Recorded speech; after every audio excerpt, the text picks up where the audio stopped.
Good morning, everyone. Good morning. Welcome to the Duron Morning Show. Today is Wednesday, February 17th, 2021. And normally I say it's a beautiful Wednesday and stuff, but if you haven't read the episode name for today, it hasn't been that beautiful of weather lately. Today's episode is going to be about the climate change / global warming. You can call it an epidemic that's going on right now. Mainly, I've personally have been seeing people talk about Texas, but it's affected other states like Louisiana. I've heard, I've heard several different states have been affected, not only just Texas. So with the name of the video being "Pray for Texas," pray for all the states that are being affected right now. And I don't even know where to start. Today's episode is probably going, I'm warning you guys now in advance, it's probably going to go like 30 different directions because, very honestly, just being candid with you, I can't talk about Texas alone for an hour. And I don't even know if I can talk about just climate change for an hour because I'm not well versed enough on that specific subject. However, you guys know how my brain works, so I can definitely tangent off of it and go to a couple different places with it for an hour-long show. So it's not going to be too crazy. Like, I'm not going to go from climate change and start talking about keyboards or something. That's something that's in front of me. But just to get to the point, let's just dive in. For those that, I guess, how could you not know, but for those of you that don't really understand, climate change is something that's happening right now. And at this point, I mean, there are climate change deniers or denialists, but I don't know how you could do that when it's literally been negative 17 degrees in Texas for like 3 days with the wind chill. And that never happens, and we'll get into that. But climate change is the fact that our ozone layer and our atmosphere is being affected by the CO2 carbon emissions that our cars, our power plants, anything you can name, anything that releases carbon emissions, or as they call greenhouse gases. It affects our atmosphere. It affects how much sunlight can come to our planet. So we have like a barrier that allows us to get sunlight. However, the UV rays from the sun and the heat from the sun don't overbear our planet, and it has a temperature that it likes to stay at. However, we've been killing this ozone layer with the industrialization of our planet. So as the sun continues to shine and our atmosphere continues to break, our barrier continues to be punched on and broken, that allows the sun to like I said, as it keeps shining, the sun's not getting hotter, the planet is being less protected. It would be like, to give the best example, it'd be like if you went to the beach on Monday with 75 SPF and then the beach on Tuesday with 65, and you just kept reducing it until on Sunday you didn't wear any sunblock. You would notice a difference, like, oh, on Monday I was fine, on Sunday I'm burnt. It's literally just like that. We are decreasing our SPF, or our barrier, so the sun is just heating our planet to hell. And as that happens, that causes our climate to change. So the planet warms, which then, I guess I should say it like this: the heat by itself doesn't just cause it to snow more. That's not what I mean. Because the planet heats up. If you don't know, our planet is 75% water, and a lot of that, not most, but a lot of that water is frozen. So, especially in the Arctic and like the North Pole, South Pole, Antarctica, like it's frozen. So, as the sun heats up, it melts that water. The water does two things. Not only does it raise our ocean levels because it's melting in there, however, some of it also evaporates more as well. So that you get more rain, you get more snow, you get more more chances for cataclysmic, I don't want to call them that, but very odd or very strong weather. Stronger thunderstorms, first and foremost. If you haven't seen this year, in America anyway, especially I live in New Jersey, it's been raining here like crazy, nonstop, like I've never seen. Right now, over these last 2 weeks, we've had like 5 snowstorms. So more increases for stranger weather, stronger snowstorms, stronger thunderstorms, tornadoes in places where there shouldn't be, higher chances of volcanic eruptions, tsunamis, hurricanes, earthquakes. So any, there's a word for it, but I can't think of it right now. But anything that we know as like a natural disaster, like higher chances for natural disasters is the word I was looking for. So anything that we know as a natural disaster, like, oh wow, that doesn't happen too often. It's going to start happening more often. And not only that, they're going to be stronger. So whereas we might see on average earthquakes happen quite often in like California, 4.0, 5.0 or something, the strong ones that don't happen, like a 9.0 or 9.2 or something like that, that's going to be common everywhere because of climate change. So,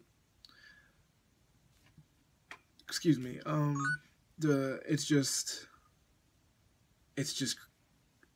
it's something that we need to change. No pun intended. Climate change is something that we need to have some type of plan in effect to combat this. So, like I said, there are climate change deniers. So first and foremost, we need to accept that there is an issue, that there is a problem. Like, if half of us are going around saying this thing is happening and another half of us are saying no, this is all coincidence, there is no actual problem, then it's going to take us a lot longer to do something about it, period. And we've definitely seen some form of like little baby steps. Some people drive electric cars now. Some people try to reserve/preserve water. Like you see, I know growing up, we were taught like reduce, reuse, recycle, and when you're brushing your teeth, don't just let the water run. You're wasting gallons of water. Like, turn it off while you're using it. Those are definitely things that we can do to help, but I think the facts of the situation are much bigger than that. Even if you, me, and all of America, like the Americans, not the companies, the Americans did something, it still wouldn't be, it would have some type of effect, but it wouldn't do as much because the companies are the ones that are honestly releasing the most carbon emissions with their manufacturing plants, with the, like I said, the industrialization of the world. The fact that all these big industries have to produce so much products, they release a lot of emissions. And it's kind of like a slippery slope because we want them to create more. We want them to innovate more. That was the word I was looking for. We want them to continue to innovate. We want the newest iPhone, the newest computer, the newest iPad, newest PlayStation 5 and thing. We want them to not stay stagnant and create more, but we also want them to have a far less negative impact on our atmosphere and on our world. And right now, I don't think we can have both.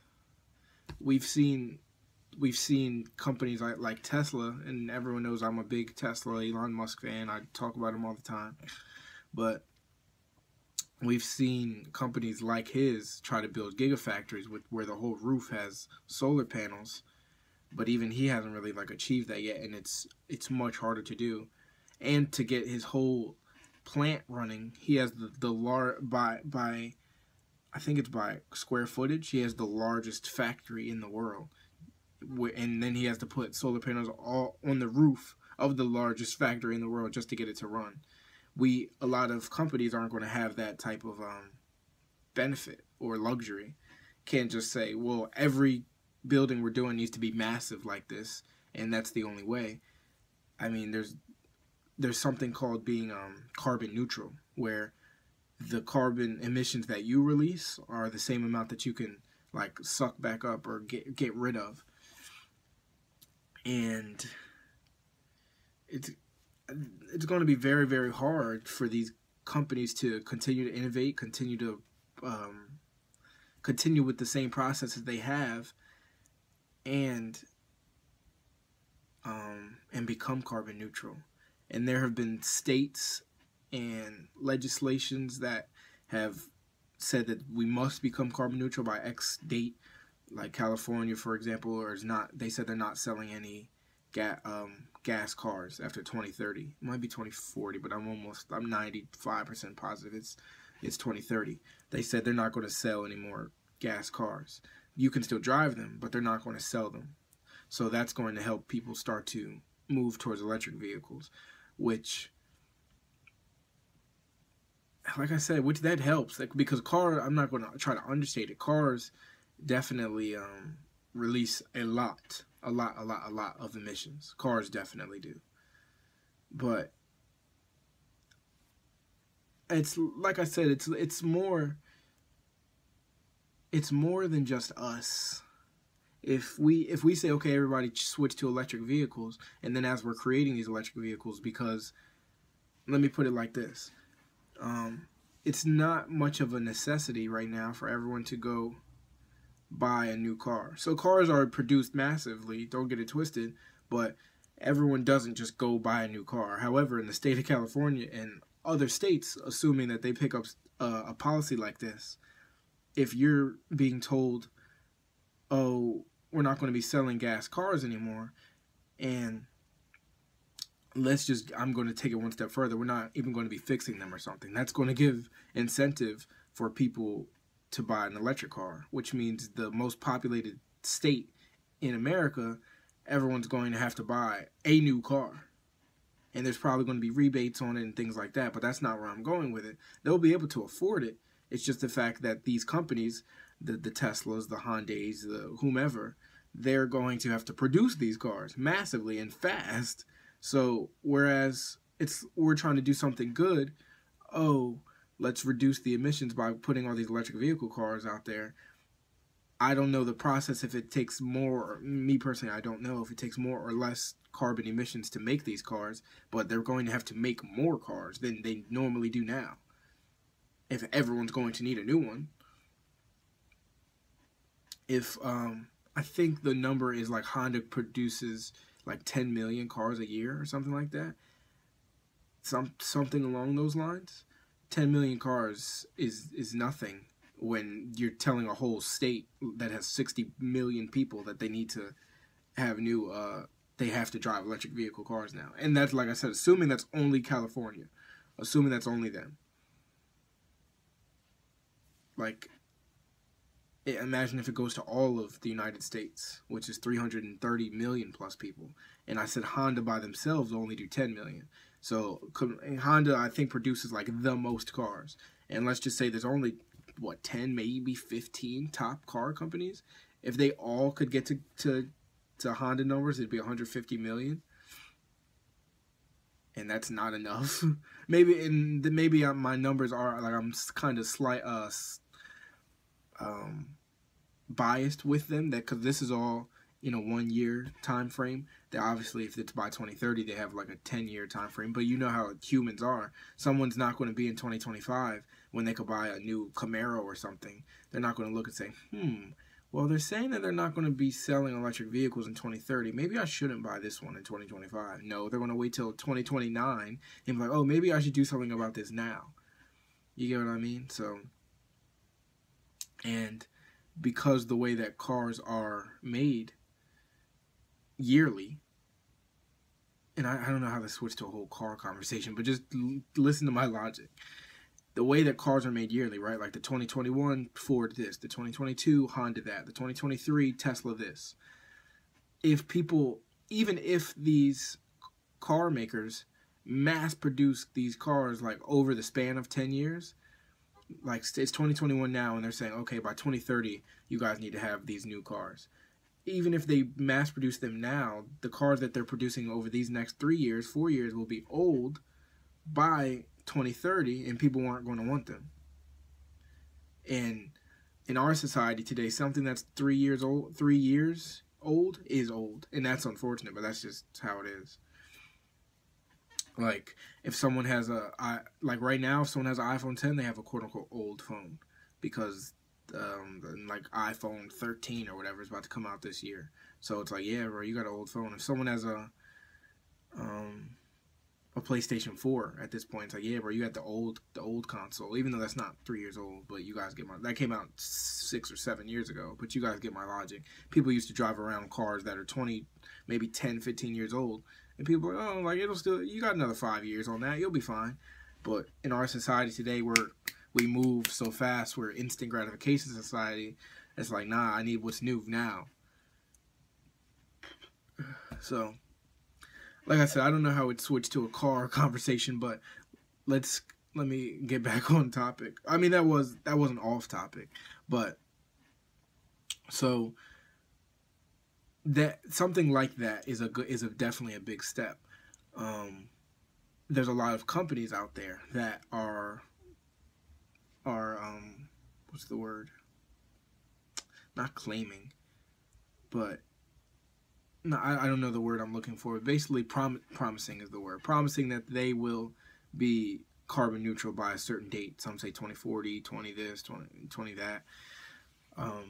But I don't know. I'm not going to say that we don't have that long. I just think a lot of negative things are going to happen before then, as we've seen with Texas. And like I said, we'll get to that.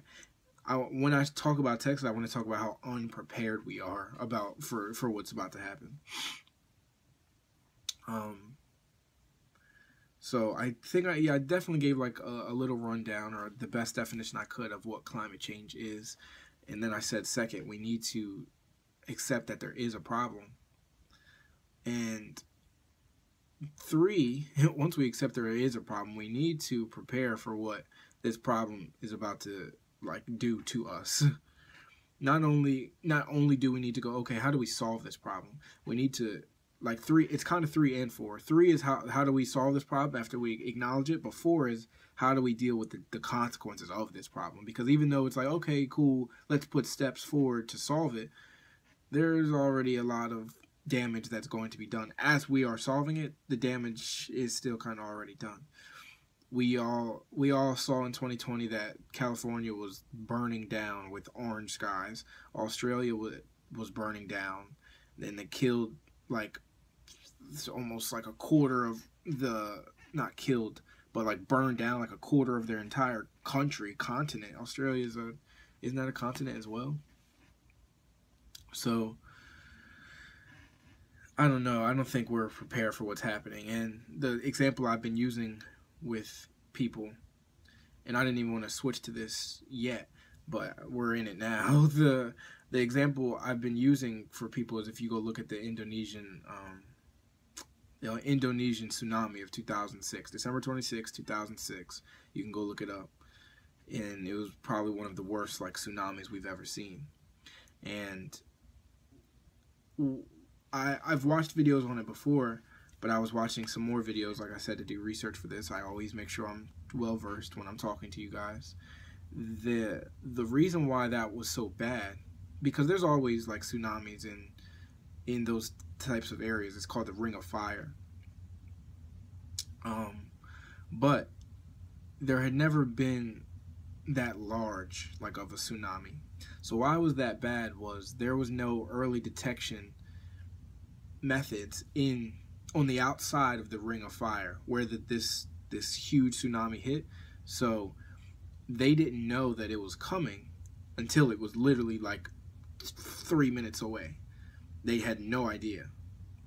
So normally when we have like an earthquake coming or tornado or a hurricane, we have early detection signs. We could see that it's coming for maybe like a week, or at least at max a couple days, right? So they could have, if it was like 3 days early, they could have said, yo, look, because Indonesia, where it happened, was a tourist place. So a lot of people that were affected were tourists. and there were a lot of people on the beach. They didn't even know what was happening. So, and be careful if you watch those videos. They're really hard to watch. But what I'm getting at is there was no early detection system, so there was no way to warn these people. If there was if you could 3 days in advance, you would say everybody's got to go, and could have saved a lot of lives. But there was no early detection system, so it decimated that area. So now let's jump forward to Texas and what's going on in there. To give a little background for those of you that don't know, you might not be from the United States, or you might not be on social media like that. What's happening in Texas is literally, and not just Texas. Like I said earlier in the beginning, I know for the sake of the video, I'm going to say Texas, but I might switch up and say the South, because I know that there are tons of other states that this is happening to. It's not just Texas, it's Louisiana and other states in the South. So, what's happening in the South right now, but specifically Texas, because they weren't prepared for this. So specifically Texas, is it's snowing in Texas and freezing temperatures, something that does not happen. I'm not going to say never happens, because I can't prove that it's never happened. I don't have the research, but something that in general normally doesn't happen. Texas doesn't freeze. Texas is one of the hottest states in America, in the United States. So because of that, you would sound very foolish if 3 weeks ago you told someone in Texas, hey, make sure, or if you told the state of Texas, make sure you guys get snow plows down there, make sure you get snow salt, make sure you guys have sweaters and coats and hats. They would say, are you crazy? It's 70 degrees down here. Like, what are you talking about? So, that being said, it is snowing temperatures. It's been snowing for days in Texas, and it's freezing there, so much to the point where their electrical grid has gone off, which we'll get to because there's a deeper story to that. But their electrical grid has gone off, meaning there is no electric power being supplied to homes. And because of that, there's no heat in these homes. There's no electricity. People can't charge their phones.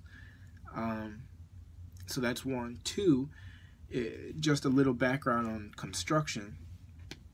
The homes in Texas are not made for these type of temperatures. They're made for the weather that they have.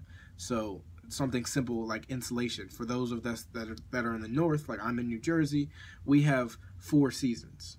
We have like it can go from being 20 degrees in December, and then March it might be in like the 50s, 60s, 70s, and then in June, July it'll be in the 90s, and then the fall it'll start to go back to 50s. And our seasons and our temperatures rotate. Wow. States like Florida, states like Texas, states like California, they have way less fluctuation than us. They mostly stay around the 60s and higher, 60s, 70s, but mostly range around 80s for most times. If their winters in Florida, and I actually used to go to Florida a lot for the winter time, it's average about like 60 there. Like that's the worst it'll get. I remember one time I flew out of New Jersey and it was like 10 degrees here, and then I went to Florida and it was 63. And then when I came back, it was like 20 degrees here. So that's the bit, like, it's what I'm trying to say is it's huge. It's a huge difference. So because of that, because somewhere like New Jersey where I live, we have those seasons, you need to have insulated pipes for your home. You need a lot of newer construction homes are using plastic PEX pipes that don't crack, don't break during the winter times. They can't freeze. They can't freeze over. So there's insulation. There's insulated homes. There's ratings for insulation, R15 and R these different things. So our homes are prepared for cold weather, snow, and we have snow plows, we have salt, we have all these things. Texas, if you go down there and you wear a heavier than like a heavy coat or something, you'd be crazy. So their homes don't have insulation. Their pipes aren't aren't insulated. Their government or their state, like local municipalities, don't have some type of protocol to say, hey, before it snows, go salt the roads. They don't have snow plows. Like for me, it's common knowledge where if it starts snowing, I'm in maybe a couple hours, I'm going to see my local municipality come and plow my street. It's just what they do. So I've lived in New Jersey my whole life, so I'm like, yeah, it's just what people do. I didn't even know that other states didn't have that, but it makes sense where it just makes sense. So there was this. I try to go on Twitter a lot. I think I've explained this before, to try to get what I'm going to talk about. So I was on Twitter reading a whole lot of tweets about what's going on in Texas, and this woman, she tried to give a very, very good perspective, and I have the knowledge to do it, to just tell you guys what she said, but I'll read it just for context. I'll read it off the actual tweet. So she said, is it this one? I liked a lot of them, so I could go back to them.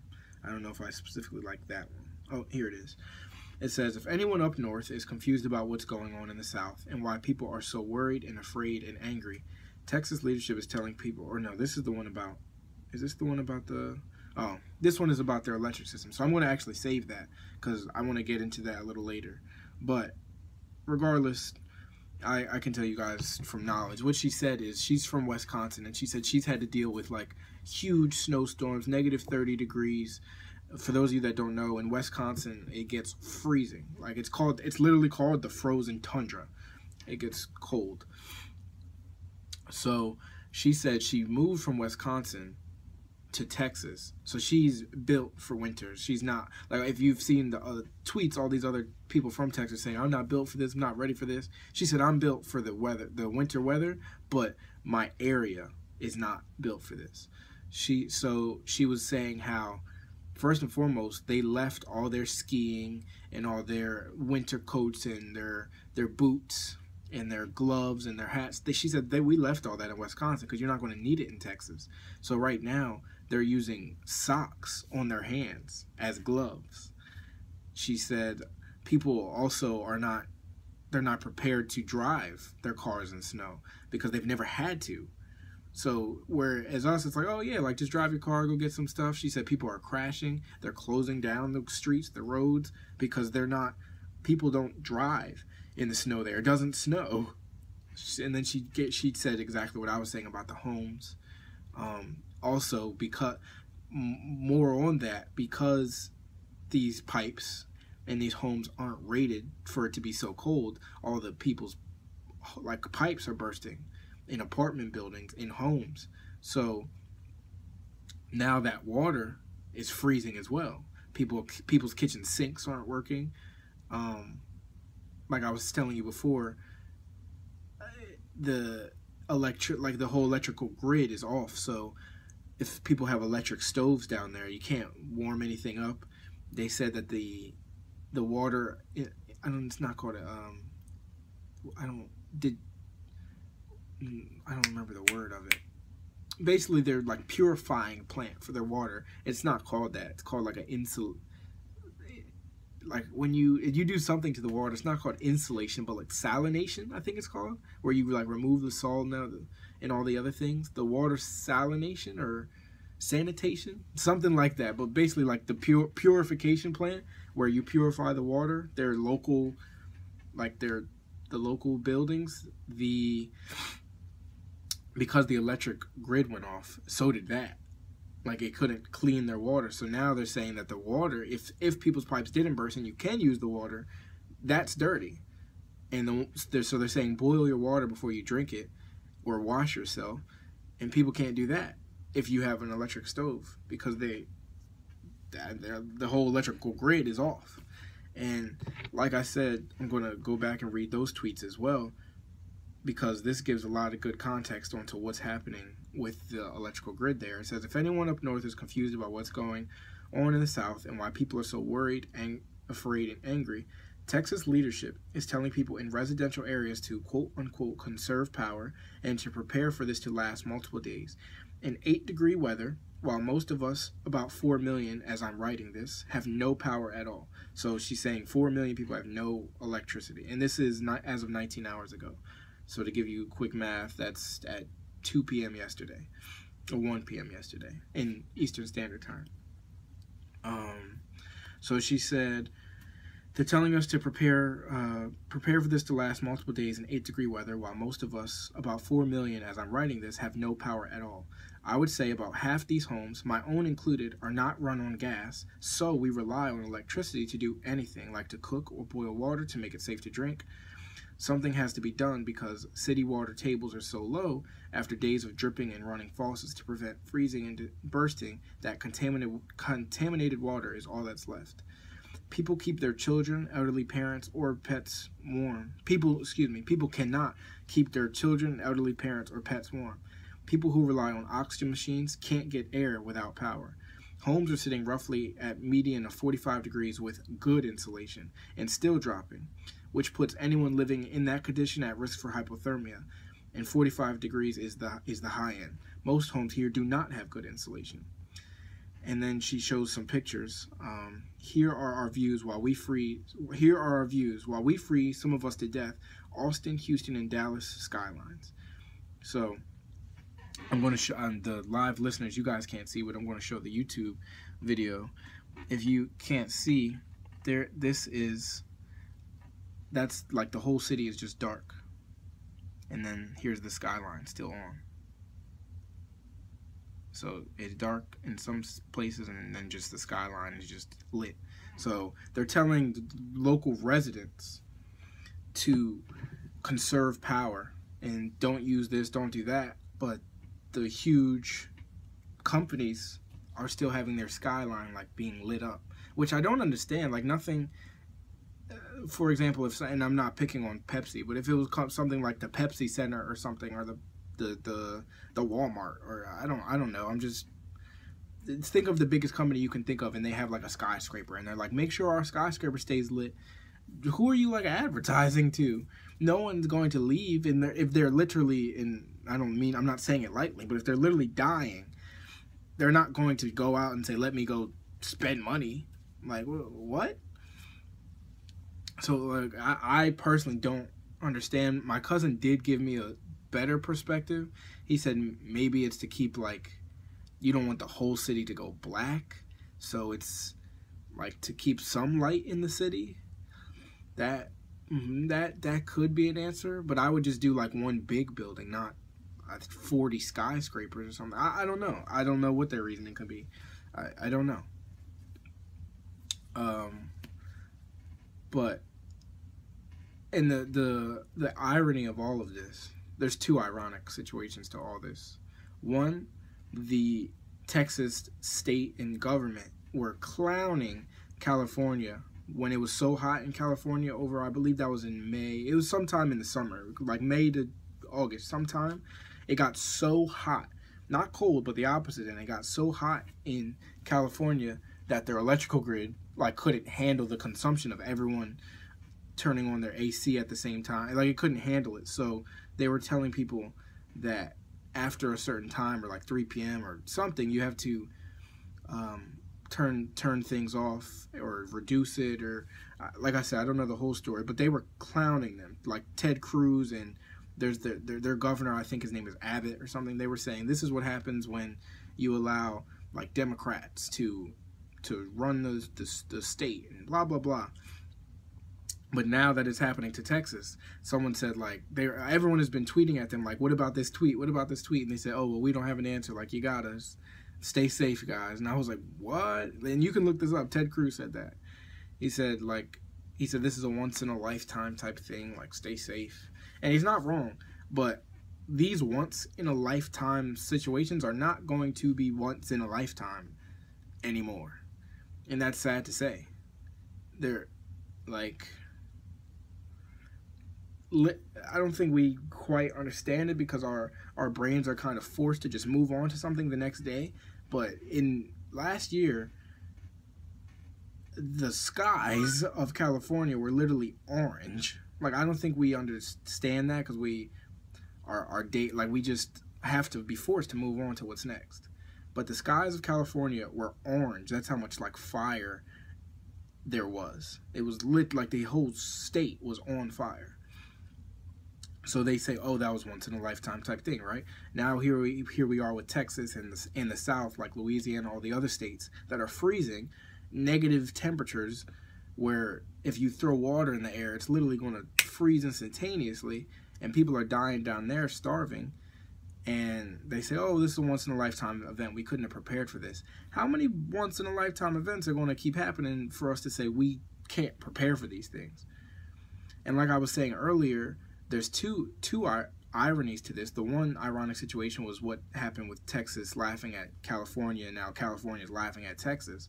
The second ironic thing is people in the people like in that legislation or in that legislative area have been saying, yo, we need to have backups for just in case plans if anything happens. And people in that government kept saying it's impossible, it's impossible, it's impossible. So this could have been prevented, but they were so arrogant that they said, it's impossible, it's not going to happen. And they said maybe not snow, they weren't prepared for snow, but they were prepared for what if a tornado happens, what if an earthquake happens, what if some type of event happens that we're not prepared for, what are we going to do? And they said, like, that's not on our top list, we're not worried about that. And now here we are, and their whole city is shutting down. Like, not even city, I keep understating it. The entire large 50, like, Texas, huge Texas, every city, every county, every small town is under like an emergency warning right now, and they are shut down. And there's like a map of it. If you want to go look at the map, it shows every single town, every small little area, city, everything is shut down. And the worst part about this, which is I was just reading off those things about the electric, like what's happening with their electric plants. Let me read this last thing. So, oh, well, this is what I was just talking about. It says, it's from that same thread from this woman. It says people are dying, and she added the governor and this power company called ERCOT. I looked it up earlier, and ERCOT stands for it stands for Electric Reliability Council of Texas. And Elon Musk tweeted earlier, they haven't earned their R, or they're not earning their R, which is reliable. So from that woman, that same thread, she said, we were warned that this would happen in 2011 if we didn't improve our infrastructure. Now look at us. You need to resign. So something that I wanted to read about, like I said, is their Texas's power grid, or their electric grid. It used to be, it's like, let me put it like this, most electric grids or most utilities in general are municipality based or state based or federal based or all three combined. So what I mean by that is, if you have a water company, normally it's called your town and then MUA, which is like municipalities, utilities, and all that. So your town most likely controls your water. Your town most likely controls your electricity. But let me see if I can find the tweet so I don't butcher this. It's, where was it? It's okay, so it says, this is a good time, like someone tweeted, this is a good time to note that the electrical grid in Texas was deregulated, privatized, federally deregulated, privatized, and removed from interconnected networks to avoid federal regulation and increase profits to a small number of wealthy individuals. So I did research on that as well, and basically what was happening was the federal government was saying, hey, you can't charge, if you're going to be connected to our grid and we're going to help you with your power supply, you can't be charging your customers, I'm just going to make numbers up, you can't be charging them 20 cents per kilowatt or whatever it is. You need to charge them 10, whatever it was. And they said, well, no, we don't want to do that. They said, well, if you don't change, we're going to kick you off, we're going to deregulate you. They said, that's fine, go ahead. Like, we don't care, we'll handle it by ourselves. So they said, all right, if you want to handle it privately, go ahead. And now as we've seen, that they got deregulated and they wanted to be private so that they could make more money, and there wasn't going to be regulation on how much they're allowed to charge. And now, look at what's happened. So, this is a constant that we consistently see in just big business. Profit is always chosen over like life, or always chosen over what's quote unquote right. And we always see like people lose their lives because of it. And this is a whole different conversation, but even a couple years ago in 2018, Mark Zuckerberg of Facebook, he said it and came out his own mouth. He said, what's good for the world may not necessarily be good for Facebook. So, I mean, and he's speaking for all companies. That's how they look at it. What's good for the world may not necessarily be good for our company. So it makes sense to say, hey, we should charge we should charge them less if it means that people are going to have more power. That just makes sense. We'll be backed up. If anything happens, the government's got our back, the state's got our back, we'll be fine. But they said, nah, that doesn't sound good to me. We'd rather make more money. Save people's lives, or like keep their electricity sustainable and reliable, or make more money. They said, we got to make more money. It only makes sense to us.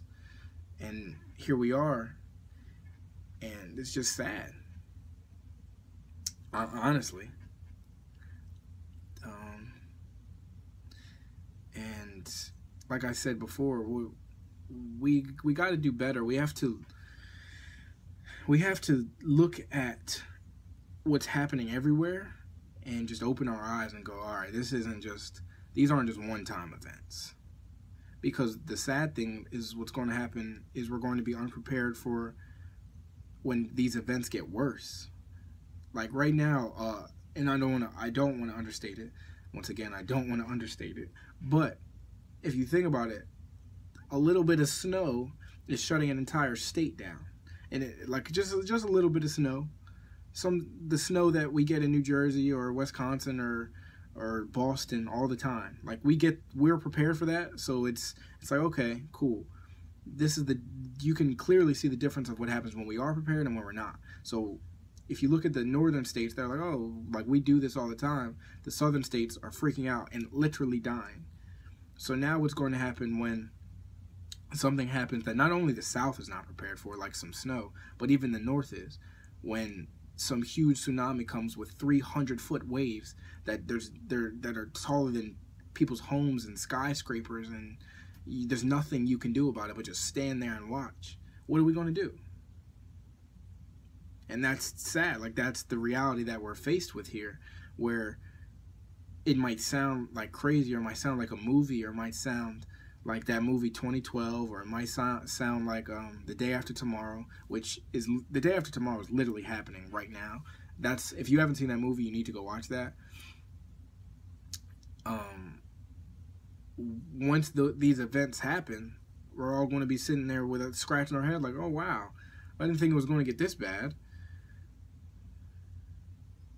And like, I don't know, we're not taking it seriously enough at all. At all. I don't think people realize how much water, I don't even know how to describe it. I don't think people understand how much our atmosphere is being deteriorated, which then allows our planet to heat up more, which then allows more water from these Arctic places. The ice caps is what they call them. The ice melts, which puts more water into our oceans. When more water is put into the oceans, the oceanic levels rise. So all these cities that we have on the coast, like it could be New York. New York's an island. It could be Hawaii. Hawaii's an island. It could be Venice in Italy. It could be Japan. All these island states with millions, if not combined billions of people, if the oceanic levels rise by a foot, they will all be underwater. All of them. And it's not something that sounds like far-fetched. There's more than enough ice for if the world, the Earth, gets hot enough, it will melt.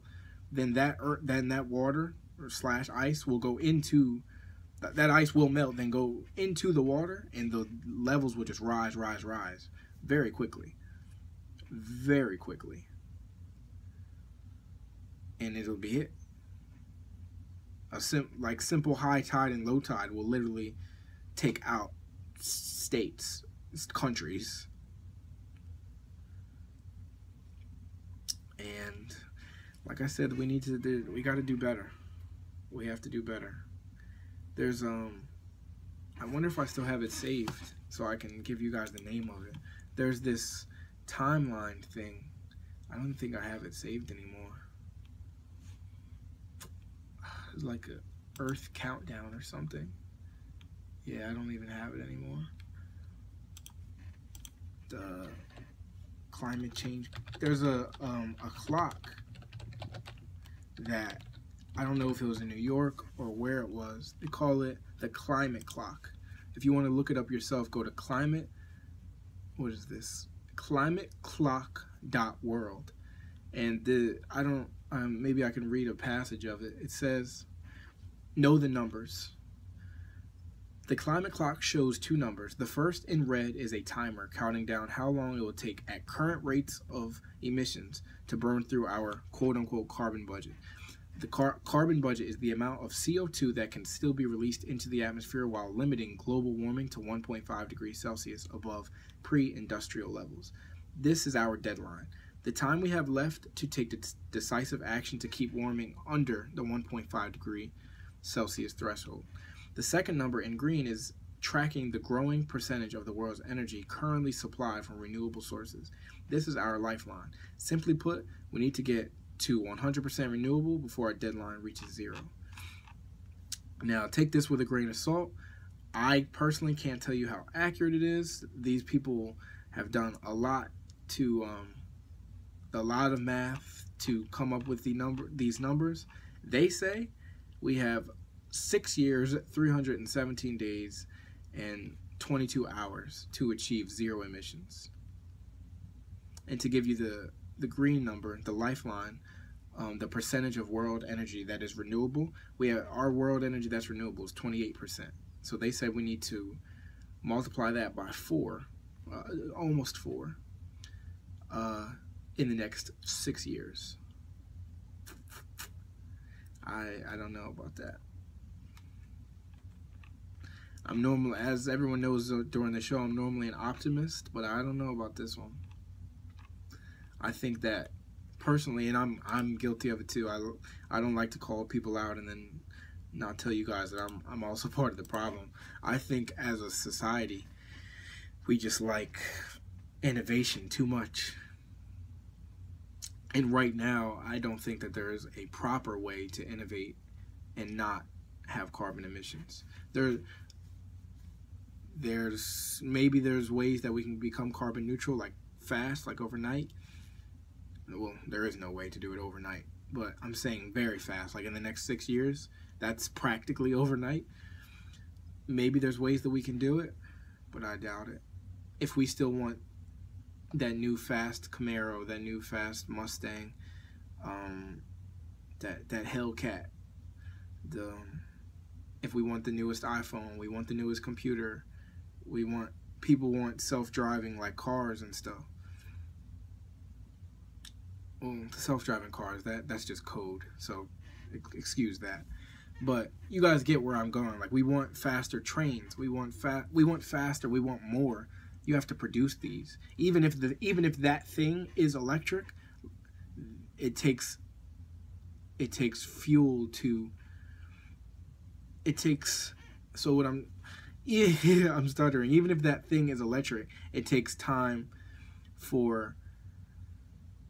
to make that thing electric. So what is the end goal of making that electric car or that electric generator or something? How much gas or how much carbon emission did it take to make that thing? Is it negative? Like, will we get that back? For example, if it takes, I'm just going to make up a number, if it takes 100 units of whatever, 100 carbon units to make a Tesla, do we negate 101 carbon units by driving that electric vehicle, or are we only negating like 2? Are we losing are we by making these electric things, are we losing in a sense? I don't know. That's the question of the day. And on that note, I'll open up the floor to any questions. And if not, if there are none, I will let us go attack this Wednesday. And I guess we'll see what happens.